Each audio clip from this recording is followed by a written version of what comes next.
আপনারা দেখছেন সৎ কথা। নিরামিষ আমিষ খাদ্য গ্রহণের বিষয়ে আলোকপাত করুন। দেখো, নিরামিষ খাদ্য বা আমিষ খাদ্য দুটোই মানুষেও যেমন করে, অনেক পশু পাখিরাও করে। সেই ক্ষেত্রে যদি তাকিয়ে দেখো, সব যে আমরা প্রয়োজনে খাই তা নয়। সেখানে কিছুটা বাসনা থাকে, কিছুটা প্রয়োজনীয়তা থাকে, আর কিছুটা আসক্তি থাকে।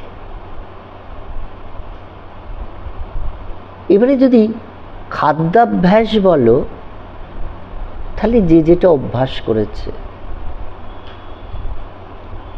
আর যদি বলো যে আধ্যাত্মিক জীবন গঠনে নিরামিষ আহারের উপযোগিতা কি, তাহলে সেই মুখস্থ করা কথাগুলোই বলতে হবে যে নিরামিষ আহার করলে ভেতরে একটা সাত্ত্বিক ভাবনা আসে, ইত্যাদি ইত্যাদি। এটা করা ভালো, এতে শরীর ভালো থাকে। আমিষ আহার করলে সেটা থাকে না, এগুলোই বলতে হবে। কিন্তু তুমি বিশ্বাস করো, আমি অনেক কাছ থেকে অনেক এমন ব্যক্তিকে দেখেছি যারা সারা জীবন নিরামিষ খেল, কিন্তু না পরচর্চা ছাড়ল, না কামিনী কাঞ্চনে মনে আসক্তি ছাড়ল। সবই তারা করছে, কিন্তু নিরামিষও তারা খাচ্ছে।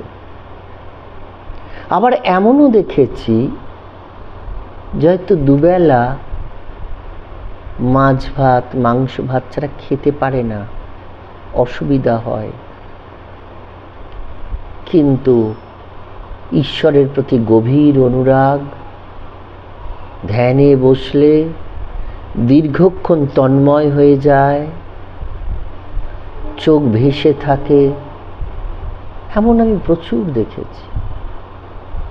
ওই জন্য শুধুমাত্র কোনো একটি খাবারের পক্ষে কথা বলা মনে হয় না ঠিক হবে। সেখানে বড়জোর এটাই প্রকাশ পাবে যে আমি কোনটা পছন্দ করে আমি সেটা নিয়ে বললাম। কিন্তু ফ্যাক্ট এটাই, আমার মনে হয় যে যেটাই খাও, শুধু খেয়াল রেখো তোমার ভেতরে সেই ভগবত বুদ্ধি জাগরুক থাকছে কি না। ঠাকুর বলতেন, শকুন ওড়ে আকাশে, কিন্তু মন থাকে ভাগাড়ে।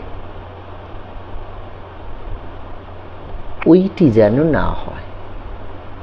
দ্রব্য শুদ্ধি, আহার শুদ্ধি সব শাস্ত্রের কথা, সেগুলো সবাই জানে, নতুন করে কিচ্ছু বলার নেই। কিন্তু তৎসত্ত্বেও এটা বলবো যে শুধু দ্রব্য শুদ্ধি আহার শুদ্ধি করলেই আমার ভেতর শুদ্ধ হয়ে যায় তা নয়।